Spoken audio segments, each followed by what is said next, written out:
In every there are stories that echo across centuries, warnings carved into history, reminders of what happens when a society loses its moral compass. Among the most haunting of these ancient accounts is the fall of Sodom, a city whose reputation has become synonymous with decay, excess, and a complete collapse of human responsibility. But behind the familiar name lies a deeper, more sobering truth. Sodom did not fall in a single moment.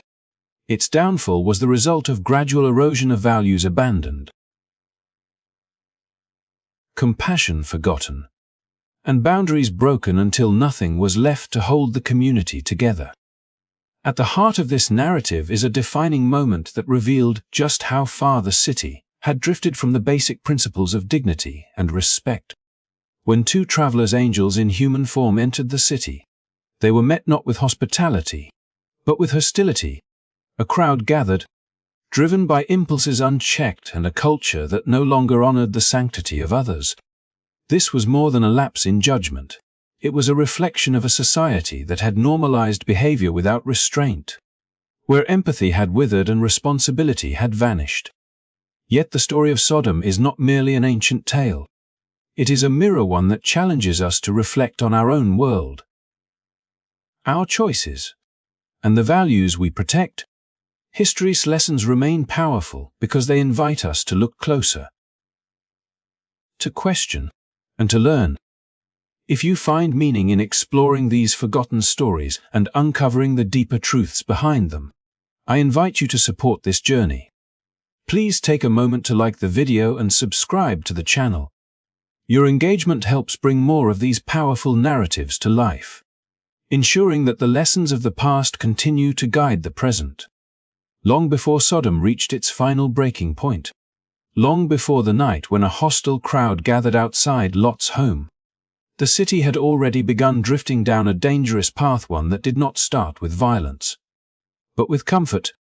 According to the account preserved by Ezekiel, Sodom's people lived in a land of abundance. Their fields were fertile, their homes secure, and their lives filled with ease. Over time, prosperity became more than a blessing. It became a quiet force shaping their worldview, convincing them that their success was self-made, that they needed nothing beyond themselves. Pride took root slowly, the kind that does not announce itself, but grows beneath the surface until it becomes the foundation upon which every thought and decision rests. As the city flourished, its people began to believe that their strength was permanent, their resources endless, their position unshakable. The comfort of abundance dulled their sense of humility, and with it, their awareness of anything greater than their own achievements. This self-sufficiency gradually hardened into complacency. Instead of gratitude, there was entitlement. Instead of reflection, there was carelessness. Instead of recognizing the fragile nature of human prosperity, they acted as though nothing could threaten their way of life. It was in this slow and subtle transformation that the spiritual decline began, long before any act of open corruption appeared on the surface. The tragedy of Sodom lies not only in its final acts of cruelty, but in the quiet shift that made those acts possible. When a society becomes convinced that it has no need for guidance, no need for compassion, and no need for a moral compass beyond its own desires, the boundaries that once held it together begin to dissolve. Ezekiel's description reveals that Sodom's downfall was not simply a matter of behavior, but a condition of the heart. Their arrogance blinded them, not in an instant, but gradually, and this blindness made it impossible for them to see the emptiness growing within. What began as self-confidence evolved into self-worship. And with that transformation came the loss of empathy, responsibility, and ultimately, restraint. This spiritual emptiness was not immediately visible. From the outside, Sodom still appeared prosperous, vibrant, and powerful, but beneath the surface, a city that no longer understood humility could no longer recognize the value of others. The people's sense of identity was built entirely on their own comfort, and anything that disrupted that comfort was treated not with compassion, but with hostility. This inward focus became a lens through which they viewed the world, making them indifferent to suffering and dismissive of anything that challenged their self-image. Their moral decline was not a sudden collapse. It was the culmination of years spent placing personal desire above communal responsibility. By the time the travelers arrived at the city gates, the transformation was complete. What occurred that night was not an isolated incident, but the inevitable expression of a society that had forgotten its foundational values. The hostility shown toward the strangers was merely the surface of a much deeper problem. When a community loses the ability to see the worth of others, when pride becomes stronger than compassion, and when abundance becomes a justification for neglect, the path forward narrows until destruction becomes unavoidable. In the story of Sodom, the warnings are woven into the very fabric of the narrative. The city's wealth did not shield it from consequence. Instead, it became the first step in its downfall. Arrogance created blindness, and blindness opened the door to behavior that no longer recognized the dignity of others. What makes this account enduring is not only the outcome, but the slow, unseen progression that led to it, a reminder that the most dangerous changes are often the ones that happen quietly, shaping a community from within until the final moment merely reveals what has long been true. In the world of the ancient Near East, where long journeys were harsh and dangerous, hospitality was more than politeness. It was a moral duty woven deeply into the fabric of daily life. A traveler arriving at one's door was to be welcomed, protected, and treated with dignity, for every host understood that one day they too might be at the mercy of a stranger's kindness.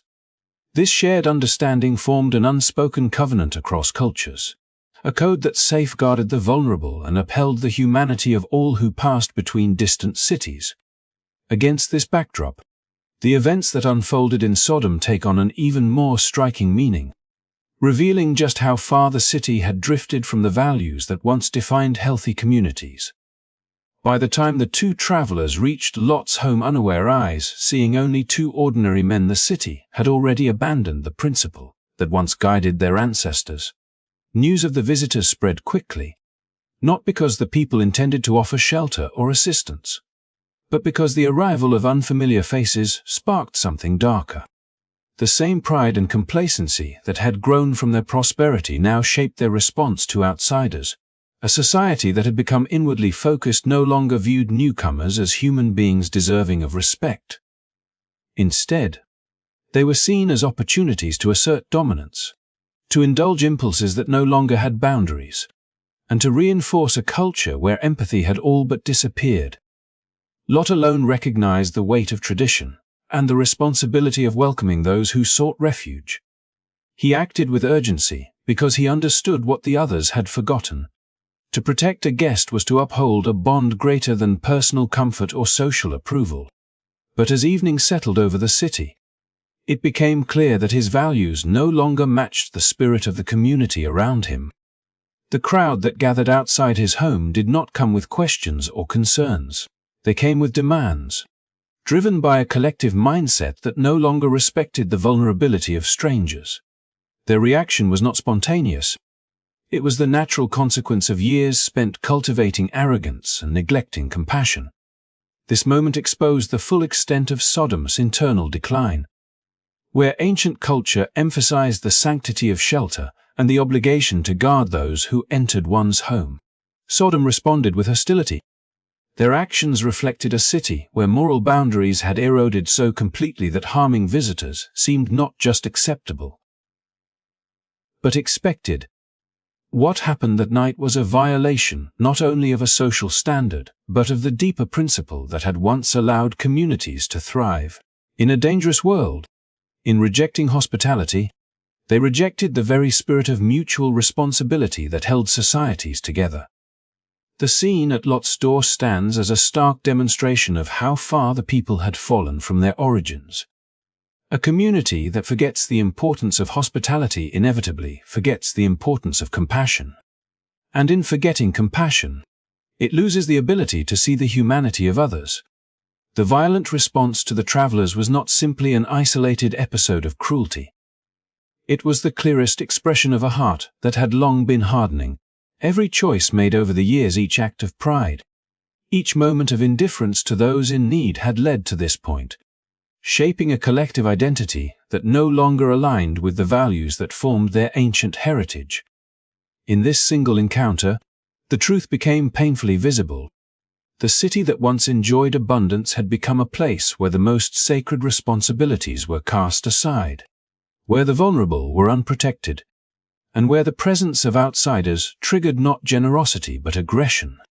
What made this transformation devastating was not only the behavior itself, but the recognition that such behavior had become normal, accepted, and even encouraged. By the time the travelers arrived, Sodom's character had already been rewritten, and the darkness within the city could no longer be hidden. Long before the night when the city's darkest intentions were revealed at Lot's doorway, another quieter tragedy had been unfolding in Sodom, one that spoke not of dramatic confrontations, but of everyday choices that shaped the spirit of the community. Sodom was a land of abundance, blessed with fertile fields and thriving trade, a place where no one needed to fear hunger or lack. Yet prosperity, rather than inspiring gratitude and generosity, had gradually distanced the people from their sense of responsibility. The comfort they enjoyed became so familiar that they no longer saw it as a gift, but as something owed to them. And this change in perspective altered the way they treated those who struggled at the edges of their society. In a world where survival often depended on the kindness of neighbors, the vulnerable among them travelers, widows, the poor, and the displaced found no refuge in Sodom.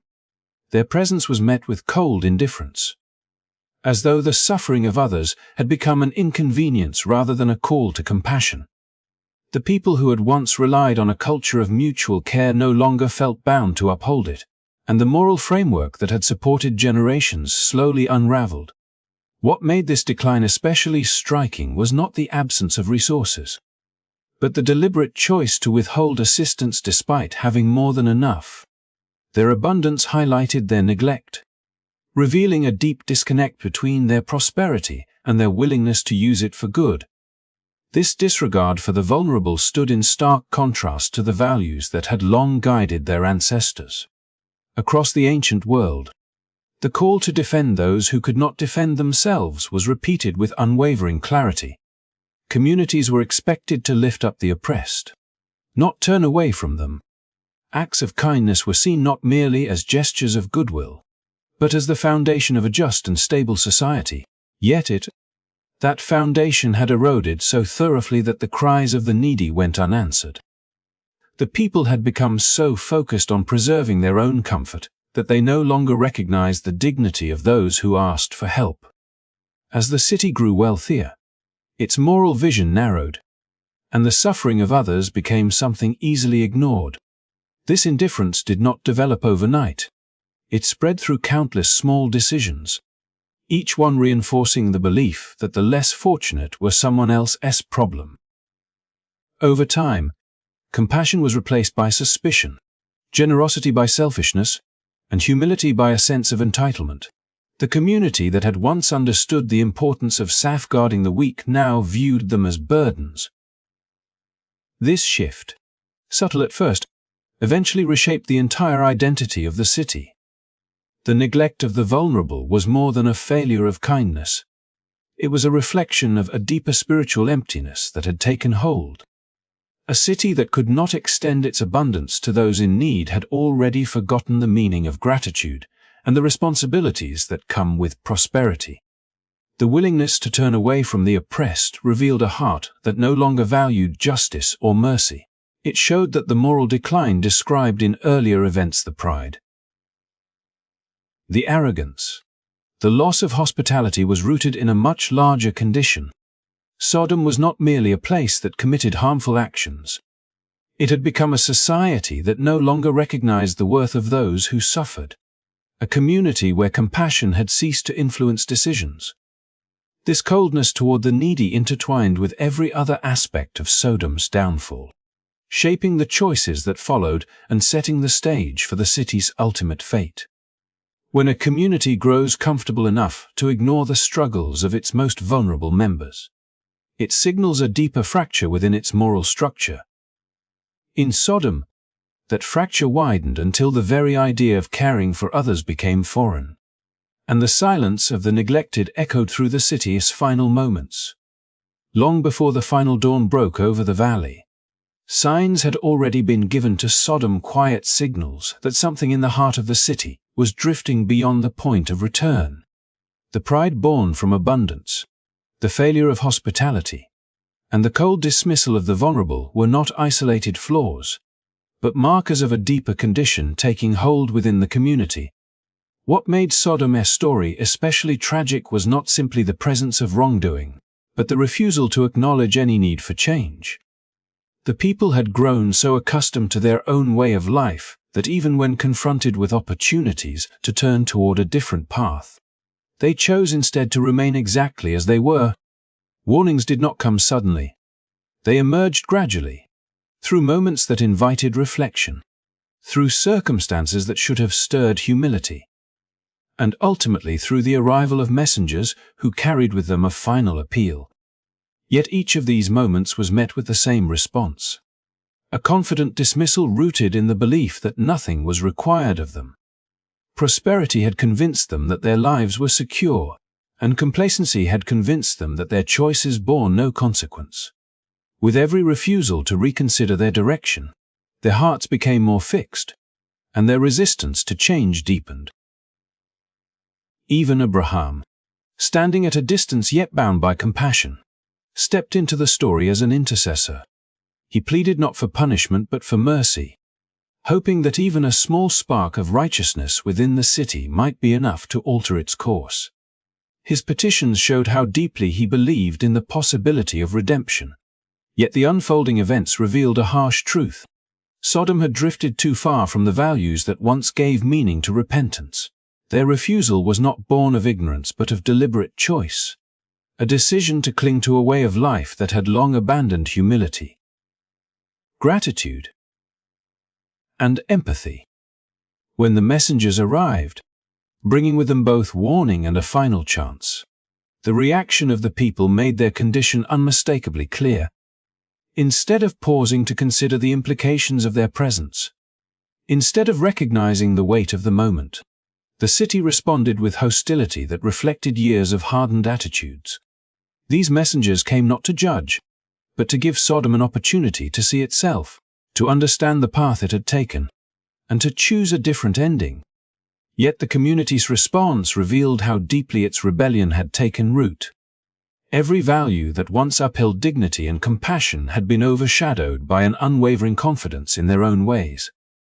This resistance was not a matter of failing to understand, nor was it the result of sudden confusion. It was a consistent pattern shaped over time, the product of a society that had permitted pride to replace humility and self-interest to silence conscience. Even when offered a final moment of clarity, Sodom chose the familiar path, convinced that nothing needed to change. In this refusal, the entire story of the city finds its defining theme. They were not simply walking down a misguided road. They were committed to staying on it. The tragedy of Sodom lies not solely in the acts that marked its final days, but in the repeated decisions that led there moments when the community could have reconsidered its direction yet chose not to. Moments when compassion could have softened hearts but was instead pushed aside. Their unyielding stance shaped the city's identity as firmly as their earlier abundance had shaped its prosperity. By the time the final warnings were given, Sodom had already determined its own fate through persistent resistance to change. In the end, the story becomes not just a record of actions, but a portrait of a community that lost the ability to see itself honestly.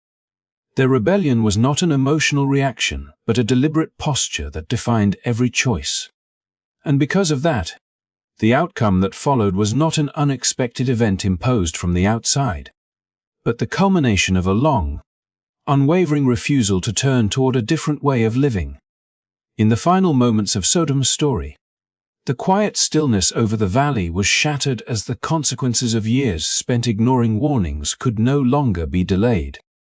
The choices that had shaped the city's identity, its pride, its neglect of the vulnerable, its hostility toward strangers, and its unwavering refusal to reconsider its path had woven together into a future that could not be undone.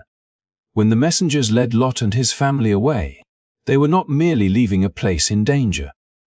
They were stepping out of a city that had already sealed its fate through countless decisions made long before that final night.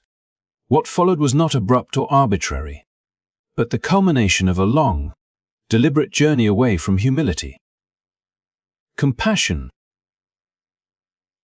and responsibility. As dawn approached, the sky over the valley changed in a way that no one in Sodom could have anticipated. Fire and sulfur poured down with a force that consumed everything: homes, streets, memories, and the very landscape that had once represented abundance and security. The prosperity that had inspired pride vanished in moments, and the city that had once appeared unshakable crumbled into silence. The destruction was swift, but its meaning carried a weight far deeper than the physical loss. It was a stark reminder that communities cannot survive when they reject the values that bind people together, and that moral decay, left unchecked, leads eventually to consequences that cannot be ignored. Lot, looking back only in memory, carried with him not just the shock of what had happened, but the understanding that the warnings given to Sodom had been opportunities for change, opportunities the city had chosen again and again to reject. In this, the story finds its lasting message. Sodom's fate was not merely an ancient event. It was a lesson engraved into the narrative of history. A reminder that societies thrive not because of wealth or strength, but because of their commitment to justice, kindness, humility, and compassion. When those foundations erode, even the most prosperous community becomes vulnerable.